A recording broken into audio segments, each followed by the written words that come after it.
আজ 8ই মে শুক্রবার দেখে নিন আজকের বাছাই করা 15টি গুরুত্বপূর্ণ খবর। শুরুতেই হেডলাইন্স। রেজিনগরে পদত্যাগের ঘোষণা, ছেলেকে প্রার্থী করলেন হুমায়ুন কবির।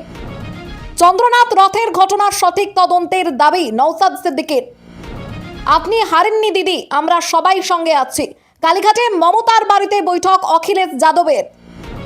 আমি ভবানীপুরে না জিতলে ওকে চলে যেতে হতো না, চন্দ্রের মৃত্যু প্রসঙ্গে বললেন শুভেন্দু অধিকারী। এছাড়াও রয়েছে আরো বেশ কিছু খবর। বাংলা পলিটিক্সের সমস্ত খবর প্রতিদিন সকালে দেখতে সাবস্ক্রাইব করুন আমাদের বি পলিটিক্স চ্যানেলটি। আর একটা লাইক করার অনুরোধ রইল, আপনার একটা লাইক আমাদের কাজ করার উৎসাহ অনেকটাই বাড়িয়ে দেয়। এবার আসছি বিস্তারিত সংবাদে। মুর্শিদাবাদের রেজিনগরের নারকেলবাড়ি ফেরিঘাট ময়দানে জনসভা থেকে আম জনতা উন্নয়ন পার্টির চেয়ারম্যান হুমায়ুন কবির ঘোষণা করেন তিনি রেজিনগর বিধানসভা কেন্দ্রের বিধায়ক পদ থেকে আগামী 14ই মে পদত্যাগ করবেন। তার পরিবর্তে এই কেন্দ্র থেকে দলের প্রার্থী হবেন তার ছেলে গোলাম নবী আজাদ রবিন। 2026 সালের বিধানসভা নির্বাচনে হুমায়ুন কবির নওদা ও রেজিনগর দুই কেন্দ্র থেকেই জয়ী হওয়ায় সাংবিধানিক নিয়ম অনুযায়ী একটি আসন ছাড়তে হচ্ছে তাকে।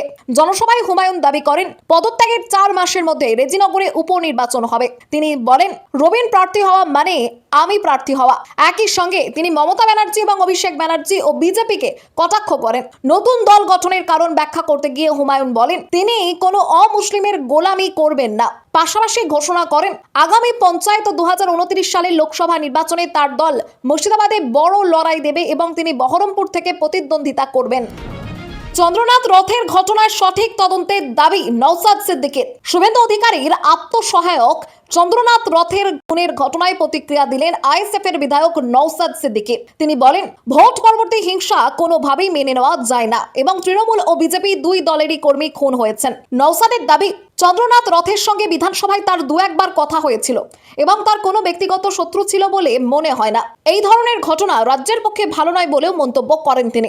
নওশাদ বলেন এই খুনের মাধ্যমে কারা কি বার্তা দিতে চাইছে তা খতিয়ে দেখা প্রয়োজন এবং সর্বোচ্চ পর্যায়ে তদন্ত হওয়া দরকার। তিনি আরো বলেন এই ধরনের রাজনৈতিক হিংসার সংস্কৃতি বাংলার নয়, বাইরে থেকে তা আমদানি করা হচ্ছে।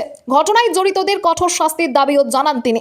পাশাপাশি নওশাদ জানান নির্বাচনের ফল প্রকাশের পর ভাঙড়ে গিয়ে তিনি তার দলের কর্মীদের সংযত থাকার বার্তা দিয়েছেন।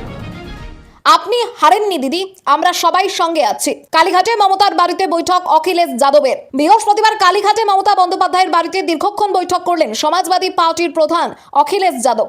এদিন দুপুরে তিনি মমতার বাড়িতে পৌঁছলে তাকে স্বাগত জানান অভিষেক বন্দ্যোপাধ্যায়। মমতাকে উত্তরীয় পরিয়ে অখিলেশ বলেন দিদি আপনি হারেননি। জবাবে মমতাও বলেন হ্যাঁ আমরা হারিনি। সাংবাদিকদের মুখোমুখি হয়ে অখিলেশ যাদব অভিযোগ করেন রাজনৈতিক নেতাদের ঘনিষ্ঠজন খুন হচ্ছেন, রাজনৈতিক কর্মীদের নিশানা করা হচ্ছে এবং তৃণমূলের দলীয় কার্যালয়ে হামলা ও আগুন লাগানোর ঘটনা ঘটেছে। তার প্রশ্ন এই পরিস্থিতিতে নিরাপত্তা নিশ্চিত করার দায়ভার কার? একই সঙ্গে নির্বাচন কমিশন এবং কেন্দ্রীয় স্বরাষ্ট্র মন্ত্রণালয়ের ভূমিকাও প্রশ্নের মুখে তোলেন তিনি। অখিলেশের দাবি নির্বাচনের সময় বাংলায় 3 লক্ষেরও বেশি কেন্দ্রীয় বাহিনী মোতায়েন করা হয়েছিল এবং উত্তরপ্রদেশ ও বিহার থেকেও বিপুল সংখ্যক নিরাপত্তা রক্ষী আনা হয়েছিল। তিনি বলেন দিদি আপনি দারুণ লড়াই করেছেন, এই লড়াইয়ে আপনি হারেননি, আমরা সবাই সঙ্গে আছি।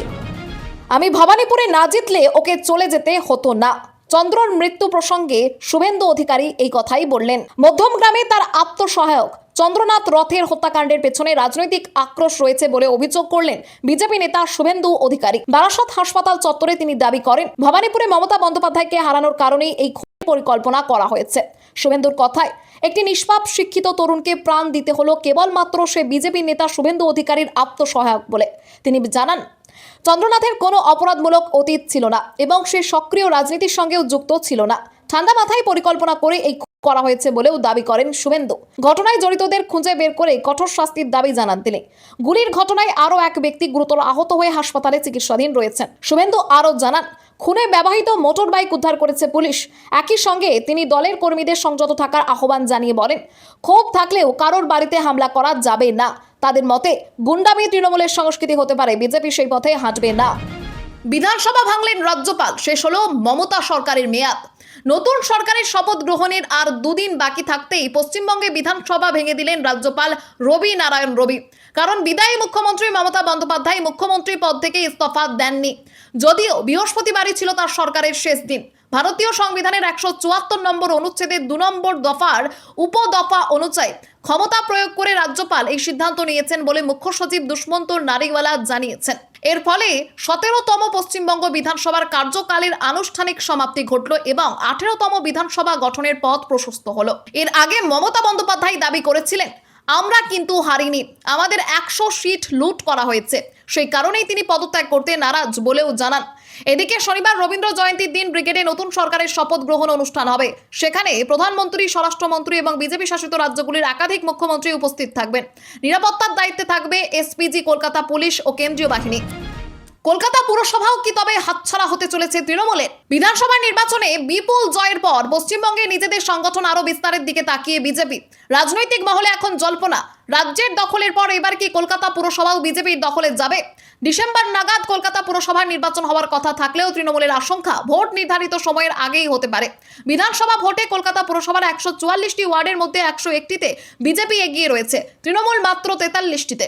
তৃণমূলের অন্দরেই স্বীকার করা হচ্ছে দলের বিরুদ্ধে প্রবল গণক্ষোভ তৈরি হয়েছে এবং স্থানীয় জনপ্রতিনিধিদের বিরুদ্ধে দুর্নীতি, সম্পত্তি বৃদ্ধি এবং সিন্ডিকেট রাজের অভিযোগ মানুষের ক্ষোভ বাড়িয়েছে। কলকাতা ছাড়াও বিধাননগর, হাওড়া, চন্দননগর, আসানসোল, দুর্গাপুর ও শিলিগুড়ির মতো পুর নিগমগুলিতেও তৃণমূলের ভবিষ্যৎ নিয়ে সংশয় তৈরি হয়েছে। তৃণমূল নেতাদের একাংশের দাবি, ক্ষমতা হারানোর পর কর্মীদের নিরাপত্তা ও দলীয় কার্যালয় রক্ষা করাই এখন বড় চ্যালেঞ্জ হয়ে দাঁড়িয়েছে। দিল্লিগামী বিমানে হেনস্থার অভিযোগ মহুয়া মৈত্রের। দিল্লিগামী ইন্ডিগোর 6E719 বিমানে তৃণমূল সাংসদ মহুয়া মৈত্রকে ঘিরে হেনস্থার অভিযোগ উঠল একদল যুবকের বিরুদ্ধে। সংসদীয় স্থায়ী কমিটির বৈঠকে যোগ দিতে কলকাতা থেকে দিল্লি যাওয়ার সময় এই ঘটনা ঘটে বলে জানিয়েছেন তিনি।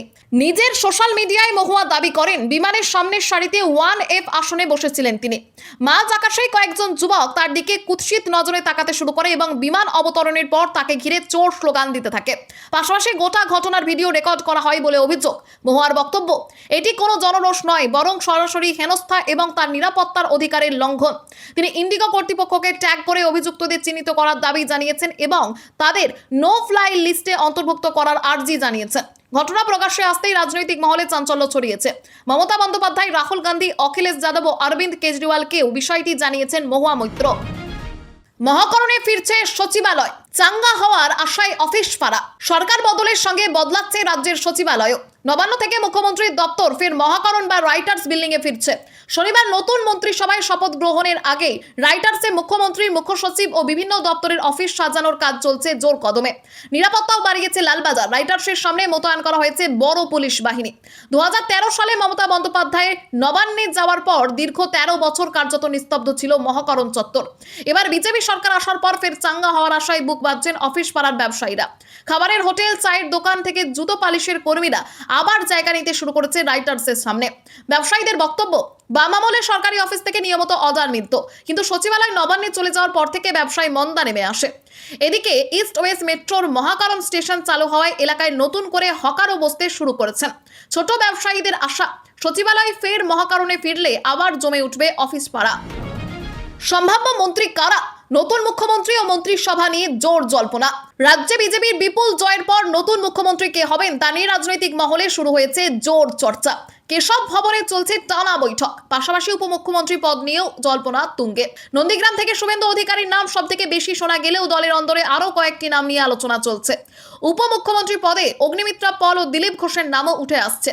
মন্ত্রিসভা গঠনে আঞ্চলিক ভারসাম্যের ওপর জোর দিচ্ছে বিজেপি। উত্তরবঙ্গের প্রতিনিধিত্ব বাড়াতে নিশীথ প্রামাণিক ও শঙ্কর ঘোষকে মন্ত্রিসভায় আনার সম্ভাবনা রয়েছে। ক্রীড়া ও যুব কল্যাণ দপ্তরের জন্য অশোক দিন্দা, তথ্য ও সংস্কৃতি দপ্তরের জন্য রুদ্রনীল ঘোষ এবং শিক্ষা দপ্তরের জন্য স্বপন দাশগুপ্তের নাম আলোচনায় রয়েছে। প্রশাসনিক অভিজ্ঞতার ভিত্তিতে প্রাক্তন আইপিএস রাজেশ কুমার এবং স্বাস্থ্য দপ্তরের জন্য পীযূষ কানোরিয়ার নাম বিবেচনায় রয়েছে। মহিলা প্রতিনিধিত্ব বাড়াতে অগ্নিমিত্রা পল ও রত্না দেবনাথের নাম উঠে এসেছে।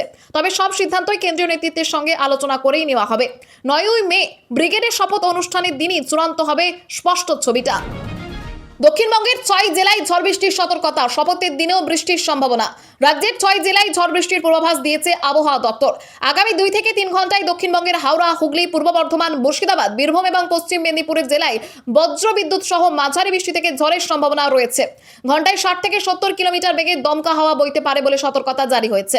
শপথ গ্রহণের দিন কলকাতাতেও বৃষ্টির সম্ভাবনা রয়েছে। বজ্র বিদ্যুৎ সহ বৃষ্টির সঙ্গে 40 থেকে 50 কিলোমিটার গতিবেগে ঝোড়ো হাওয়া বইতে পারে। সকাল থেকে আকাশ মেঘলা থাকবে এবং দুপুর থেকে রাতের মধ্যে বৃষ্টির সম্ভাবনা বেশি। দক্ষিণবঙ্গে রবিবার পর্যন্ত বজ্র বিদ্যুৎ সহ বৃষ্টি এবং দমকা হওয়ার সম্ভাবনা রয়েছে। শনিবার পূর্ব এবং পশ্চিম বর্ধমান, পুরুলিয়া ও বাঁকুড়ায় কালবৈশাখীর আশঙ্কা রয়েছে। উত্তরবঙ্গেও শনিবার পর্যন্ত ঝড় বৃষ্টির পূর্বাভাস দেওয়া হয়েছে, বিশেষ করে মালদা ও 2 দিনাজপুরে। তবে আগামী সপ্তাহের শুরু থেকে বৃষ্টির সম্ভাবনা কমবে এবং সোমবার থেকে বুধবারের মধ্যে তাপমাত্রা বাড়তে পারে। খবর আজকের মতো এখানেই শেষ। আবার আসছি আগামীকাল সকালে। পরবর্তী খবরের জন্য সাবস্ক্রাইব করুন আমাদের বি পলিটিক্স চ্যানেলটি।